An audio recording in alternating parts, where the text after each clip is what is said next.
wabarakatuh. Halo sahabat Bawas sekalian, Shalom, Namo Buddhaya, salam kebajikan. Apa kabar sahabat-sahabat Bawas sekalian? Masih dalam rangka Idul Fitri ini, saya mengucapkan dengan air izin, mohon maaf lahir dan batin. Jadi mudah-mudahan selama saya menjadi host di sini hari ini, barangkali ada kesalahan di hati sahabat-sahabat sekalian bisa memaafkan ya. Oke, bertemu lagi dengan saya Intan Francisca. Kali ini kita mengadakan siniar yang berbeda, siniar Bawas Daerah Istimewa Yogyakarta yang berbeda, karena kita akan mengangkat sebuah tema yang lain daripada yang lain. Apa temanya? Kita akan mengenal lebih dekat Kasek Bawaslu Daerah Istimewa Yogyakarta. Siapa yang sudah tahu? Yang sudah tahu pasti staffnya. Jadi saya akan langsung menghadirkan beliau di siniar kita kali ini karena saya ingin mengenal lebih dekat beliau. Sebenarnya beliau tuh gimana sih orangnya gitu kan. Oke, nggak usah berlama-lama lagi, kita akan langsung ke Pak Kasek kita, Bapak Skrini Yosmardano. Selamat siang Bapak. Selamat siang Mbak Intan, adekku. Iya, Bapak apa kabar hari ini? Puji Tuhan, kabar baik. Kabar baik ya Pak, ya baik. Pak Kasek, agak grogi nggak nih Pak? Grogi saya. Grogi di sini hari ini ya Pak ya. Oke, dengan tema mengenal lebih dekat Kasek Bawaslu Daerah Istimewa Yogyakarta ini, saya ingin mengajak sahabat-sahabat Bawaslu di rumah bisa mengenal sebenarnya siapa sih Kasek DIY gitu kan. Ini Kasek Daerah Istimewa Yogyakarta tapi kok mukanya nggak Jogja gitu kan. Saya mau tahu nih Pak, Bapak tuh kelahiran mana Pak sebenarnya? Oke, ya baik Mbak Intan. Iya. Ya terima kasih. Kesempatan ini juga saya ingin mengucapkan kepada sahabat-sahabat Bawaslu semuanya, minal aidin wal faizin, mohon maaf lahir dan batin di hari raya Idul Fitri yang tahun ini juga, dan sekaligus saya mendoakan kiranya semangat spirit daripada hari raya Idul Fitri itu bisa menjadi kekuatan bagi kita dalam menjalani tugas dan panggilan pelayanan kita. Amin, amin. Kenalkan, saya Skrini Yosmardano, Kepala Sekretariat Bawaslu Daerah Istimewa Yogyakarta. Saya kelahiran Rotendao 51 tahun yang lalu, tepatnya di Kota Baa, sekarang menjadi ibu kota daripada kabupaten terselatan di NKRI, yaitu Kabupaten Rotendao. Oh gitu, oke. Kalau ayah ibu asli sana juga apa? Bapak dan ibu asli Rotendao. Oke. Asli Rotendao dua-duanya. Saya numpang lahirannya di Pulau Rote. Oke. Kurang lebih di usia 5 tahun, hijrah di Kota Kupang, dan bersekolah dari SD, SMP, SMA sampai dengan PDN itu diselesaikan di Kota Kupang. Oke, baik. Kemudian kalau boleh tahu Bapak berapa bersaudara Pak? Saya total kita ada 9 bersaudara. Oke. Dan yang sampai dewasa itu cuma 8 karena yang satu di atas saya itu meninggal pada saat masih usia bayi. Jadi kita ada 8 sebetulnya. Oke, jadi 8 bersaudara ya Pak ya. Bapak sendiri nomor 4. Nomor 4. Oke. Oke, keluarga, untuk keluarga sendiri, istri anak ada di mana nih Pak kalau boleh tahu? Ya, istri sama 3 orang anak. Biasanya anaknya 4 semua. Anak 4 ya. Istri sama yang 3-nya di Kupang. Oke. Saya sama yang satunya tuh yang di Kota Jogja. Oke, berarti masih ada temen ya Pak ya, masih ada anak di sini ya.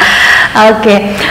Kemudian Pak, kalau boleh saya tahu nih, Bapak ada nggak sih cita-cita di waktu kecil? Apakah memang dari kecil tuh Bapak sudah terdoktrin oleh orang tua, kamu harus jadi ASN nih, atau kamu harus jadi PNS nih, seperti itu? Udah dimasukin obrolan-obrolan itu sama orang tua? Apa memang Bapak punya cita-cita lain pada saat masih kecil?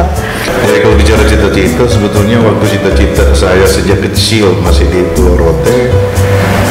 Ya, sekarang saya kan sering mengikuti orang tua saya, bapak saya, karena bapak saya guru, Ya. sering mengikuti ke kampung-kampung. Apalagi bapak saya waktu itu satu-satunya mau dibilang tukang potret, jadi profesi sebagai guru sekaligus sebagai tukang potret keliling. Wow, luar biasa. Tahun berapa itu Pak? Itu tahun 68 sampai dengan tahun 79. Oke, 68 sampai 79 pada saat itu ya. Jadi saya sering ikut keliling menemani bapak. Kebetulan di Pulau Rote itu ada beberapa bendara di beberapa kecamatan yang memang sering disinggahi oleh pesawat-pesawat twin otter-nya misionaris. saya lihat kok pilotnya enak, bisa terbang kemana gitu. Jadi cita-cita saya sebetulnya ingin jadi pilot. Oke, nggak jadi pilot tapi malah jadi kepala sekretariat. Ada halangan apa itu Pak pada saat mengejar cita-cita menjadi pilot itu? Ya memang menjalani hidup ini hanya mengalir saja. Saya sebetulnya begitu tamat SMA saya sempat kuliah di Universitas Nusa Cendana karena sudah lulus simpan baru waktu itu ya, sistem penerimaan mahasiswa baru. Nah, sementara kuliah bersemandeng itu APDN buka pendaftaran. Iya. Malah saya orang terakhir yang daftar waktu itu. Ya ternyata ya memang jalan hidup panggilannya memang harus ke sini ya. Akhirnya saya tinggalkan kuliah di Undana, saya lanjut ke APDN dan pada saat di Undana sendiri itu Bapak ambil jurusan apa? Sosiologi. Oh, sosiologi. Saya kirain pilot. Oke, untuk berkarir sendiri sebagai aparatur sipil negara, Bapak sudah berapa lama, Pak? Kalau ditanya soal lamanya berkarir sebagai ASN, saya pengangkatan CPNS itu 3 Maret tahun 1989. 89. Berarti sudah sekitar 32 tahun lebih. Luar biasa. 32 tahun lebih ya Pak ya. Baik, sebelum berkarir di Bawaslu Daerah Istimewa Yogyakarta, Bapak sempat berkarir di mana nih Pak? Karena saya dengar-dengar kan Bapak tadi sempat mengatakan bahwa sempat juga nih jadi pelatih di IPDN sendiri gitu kan. Selain itu Bapak berkarir di mana saja gitu? Ya kalau cerita soal karir di usia karir kita kurang lebih 30 tahun pasti banyak. Iya. Ya saya mengawali karir setelah tamat APDN itu di pemerintah Provinsi NTT, tepatnya di Biro Organisasi Sekretariat Daerah Provinsi NTT. Setelah itu pindah ke pemerintah Kabupaten Ngada di Majama. Ya nggak terlalu lama juga, kurang lebih 9 bulan ditarik ke Bandung menjadi pengasuh instruktur di STPDN waktu itu ya, STPDN Jatinangor. Ya, boleh diceritakan Pak selama menjadi pengasuh atau instruktur pada saat di PDN, ada nggak sih pengalaman yang paling menarik kayak gitu? Banyak ya pengalaman menarik karena ya kita dalam posisi saat itu sebagai pengasuh kita harus bertanggung jawab untuk membentuk sikap dan kepribadian daripada calon-calon praja atau praja saat itu untuk betul-betul kita mampu untuk menggali potensi kepemimpinan yang ada dalam diri mereka.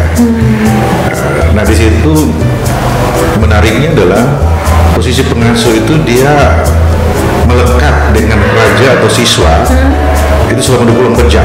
24 jam? 24 jam. Luar Jadi biasa. kita mengawasi semua aktivitas mereka. Karena memang mereka sudah di setting untuk harus melaksanakan semua aturan.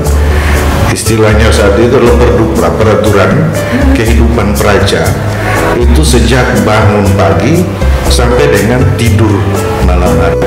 Berarti 24 jam itu memang diatur dan diawasi? Diatur, diawasi. Dan itulah tugasnya kita sebagai pengasuh yang melekat. Mereka pada saat mengikuti pendidikan, perkuliahan, aktivitas perkuliahan di kampus, di ruang perkuliahan pun, itu kita juga ikut memantau aktivitas mereka, perilaku, sikap. Demikian halnya juga pada saat mereka mengikuti pelatihan-pelatihan di lapangan, baik itu perikanan, pertanian, kita ikut melihat gimana sih perilaku dia, sikap dia, gitu. Ya, gitu. Jadi benar-benar setiap saat tuh kayak dinilai terus. Dinilai terus. Baik. Jadi itu buat sahabat-sahabat Bawaslu sekalian yang berminat untuk melanjutkan studi ke IPDN itu benar-benar memang harus diperjuangkan sekali, dan pada saat di sana juga memang harus difikirkan bahwa 24 jam sahabat-sahabat sekalian di sana tuh pasti bakal diatur dan dinilai terus-menerus kayak gitu kan. Oke. Next pertanyaan selanjutnya Pak, kenapa sih Bapak tertarik di Bawaslu? Kenapa tertarik menjadi kepala sekretariat Bawaslu Daerah Istimewa Yogyakarta gitu kan? Padahal karir Bapak kan tadi yang sudah Bapak ceritakan gitu sudah sangat-sangat baik di luar sana. Kenapa Bapak memilih mengabdi di Bawaslu sendiri?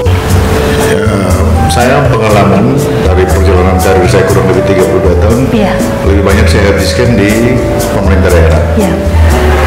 Nah, dan saya melihat di situ bahwa banyak sekali persoalan-persoalan yang terjadi dalam praktik penyelenggaraan pemerintahan itu sangat disebabkan atau faktor yang paling berpengaruh adalah faktor kepemimpinannya.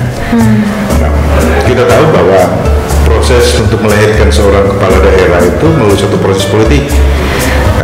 Nah, proses politik ini juga diawasi oleh lembaga-lembaga yang diberikan kepercayaan kewenangan oleh undang-undang, dan salah satunya Bawaslu memiliki peran penting. Nah, kenapa saya tertarik? Karena saya melihat bahwa untuk menghasilkan pemimpin lokal, pemimpin daerah yang kapabel, yang betul-betul diharapkan oleh masyarakat, itu harus melalui satu proses yang dalam prosesnya itu betul-betul proses pengawasan yang dilakukan oleh lembaga yang diberikan kewenangan oleh undang-undang itu harus betul-betul secara ketat untuk menghindari lahirnya pemimpin-pemimpin yang justru pada akhirnya justru hanya sekedar untuk kepentingan dia sendiri. Nah, selain itu juga kalau berbicara Bawaslu adalah satu lembaga dari begitu banyak lembaga yang lahir pasca reformasi. Nah, tapi yang uniknya bahwa Bawaslu lahir atas gugatan terhadap pelaksanaan demokrasi prosedural di zaman Orde Baru yang terlalu monoton, mengabaikan aspek substansi daripada demokrasi itu sendiri, sehingga Bawaslu mendapat tugas yang mulia, yaitu mengawal proses dan memastikan bahwa proses demokrasi itu tidak hanya prosedural tapi substansinya, nilai-nilai dari demokrasi itu, kejujurannya ada, integritasnya ada, sehingga Bawaslu diperlukan di situ. Saya bisa dapat istilahkan Bawaslu sebagai anak kandung reformasi. Itu yang membuat saya tertarik.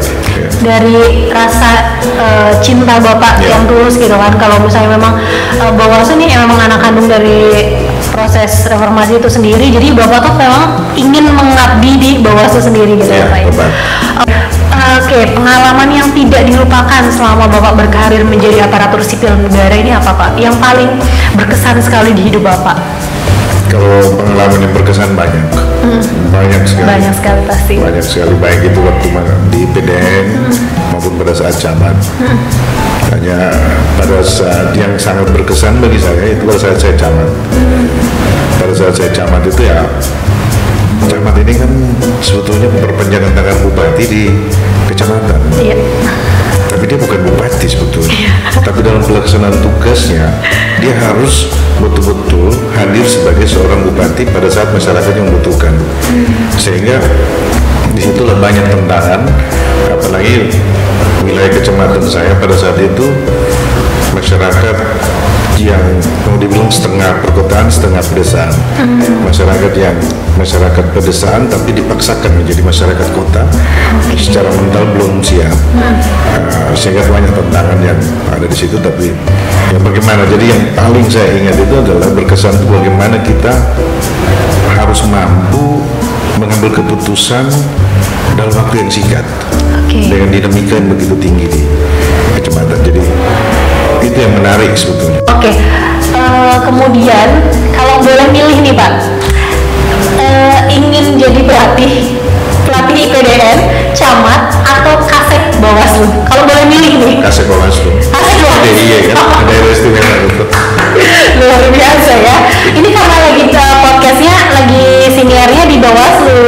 Nanti kalau misalnya di seniornya sama rekan-rekan IPDN mungkin jawabannya beda Pak. Memang ada masanya. Ada masanya. Karena kalau sebagai pengasuh tentu dalam usia seperti sekarang sudah tidak pantas lagi untuk menjadi pengasuh. Ada usia minimum nggak sih? Ada batasan usianya untuk menjadi pengasuh, karena harus lebih energi. Iya betul. Harus lebih lincah daripada praja, dari siswa yang dididik. Jadi kalau siswanya lari 10 kali, ya kita harus bisa lari 15 kali, 15 putaran gitu. Betul. Jadi kalau misalnya ada prajanya yang kabur bisa dikejar. Bisa. Kemudian kalau misalnya nih ada sahabat-sahabat Bawaslu di rumah atau mungkin staf Bawaslu DIY yang menonton, saya mau ngasih bocoran sedikit nih, kira-kira hal yang paling tidak disukai oleh Bapak apabila dilakukan oleh staff. Kira-kira apa nih? Kira-kira staff aku kalau misalnya gini aku nggak suka nih kayak gitu. Apa nih Pak kira-kira? Yang paling saya nggak suka staff yang duduknya menyendiri. Duduknya menyendiri. Baik. Oke, selain itu Pak, selain yang suka menyendiri, terus yang murung, yang nggak punya harapan gitu. Oke. Yang kayaknya nggak ada semangat gitu ya Pak ya. Oke. Kemudian kalau hal yang paling Bapak sukai sebagai pimpinan nih yang biasanya saya suka nih kalau staff saya nih melakukan ini seperti itu. Kira-kira apa Pak? Yang paling saya sukai dari staff, keadaan apapun selalu dengan senyum. Oke. Nah, senyum dan selalu happy. Dan selalu happy ya. Jadi apa aja yang lagi ditanggung bebannya happy aja gitu ya. Ada harapan Bapak yang ingin segera dicapai Pak? Kira-kira apa gitu? Ya, harapan besar saya yang pertama dengan saya dipercayakan sebagai Kepala Sekretariat Bawaslu DIY Daerah Istimewa Yogyakarta. Harapan saya tentu saya berharap Bawaslu Daerah Istimewa Yogyakarta dia harus menjadi Bawaslu yang istimewa juga. Oke. Nah, jadi Bawaslu yang istimewa yang ada di daerah istimewa. Itu harapan saya. Baik. Kemudian kalau tadi kan harapan untuk Bawaslu DIY sendiri, kalau harapan Bawaslu secara keseluruhan nih, Bawaslu yang ada di Republik Indonesia, kira-kira harapan Bapak seperti apa ke depannya? Ya, harapan saya kita mampu menjaga marwah ya, daripada reformasi sehingga kita dapat mengawal proses demokrasi yang berjalan di negara kita. Baik. Sehingga bisa lahir pemimpin baik di tingkat lokal, baik itu dalam bentuk kepala daerah maupun DPRD-nya sampai dengan pemimpin nasional memang betul-betul sesuai dengan apa yang diinginkan oleh masyarakat. Oke, amin ya rabbal alamin. Baik Bapak, di akhir segmen siniar ini kita akan membuat sebuah kuis Pak. Boleh. Untuk sahabat-sahabat Bawaslu sekalian di rumah. Jadi kita kan siniar kita nih sebenarnya sudah punya nama, cuman memang belum di launching. Yeah. Nah, kita mau sahabat-sahabat Bawaslu sekalian juga yang memiliki ide kreatif ini mengirimkan sebuah ide nama untuk siniar Bawaslu Daerah Istimewa Yogyakarta. Jadi nanti sahabat-sahabat Bawaslu sekalian bisa komen di YouTube kita atau di media sosial kita kayak Instagram seperti itu. Bisa komen nama yang bagus untuk siniar Bawaslu Daerah Istimewa Yogyakarta itu apa sih gitu kan. Dan kepanjangannya otomatis harus ada kepanjangannya ya Pak ya. Jadi misalkan sahabat Bawaslu punya kata apa, kemudian kepanjangannya apa, maknanya apa, itu harus dicantumkan juga. Dan nanti sahabat Bawaslu sekalian yang terpilih namanya akan digunakan sebagai nama siniar Bawaslu Daerah Istimewa Yogyakarta tuh. Pak Kasek aja udah setuju kan. Dan nanti akan ada hadiah menarik ya Pak ya. Yang Pasti. Yang akan langsung diberikan langsung oleh Pak Kasek kita. Iya. Jadi nanti kita batas waktunya sahabat-sahabat Bawaslu bisa mengirimkan nama ide untuk nama siniar kita itu sampai tanggal 30 bulan Mei ini. Kemudian nanti akan kita umumkan untuk pengumumannya di tanggal 1. Oke, jadi nanti akan dipilih langsung oleh Pak Kasek dan Pak Kornif dan lain sebagainya seperti itu untuk nama yang terbaik dan makna yang paling bagus gitu ya Pak ya untuk siniar kita. Baik, terima kasih banyak Pak Kasek atas waktunya. Mudah-mudahan sehat selalu Bapak. Sama baik kan? Iya, salam untuk keluarga juga. Ya Bapak belum mudik ya Pak? Nggak bisa. Iya Pak, kita ini nih apa namanya karena larangan mudik kita nggak bisa kemana-mana ya Pak ya. Betul. Betul sekali, kalau bukan kita yang mendukung sebagai ASN siapa lagi betul Pak. Baik, terima kasih sahabat-sahabat Bawaslu sekalian. Saya undur diri apabila terdapat kesalahan saya mohon maaf. Wassalamualaikum warahmatullahi wabarakatuh. Bye bye.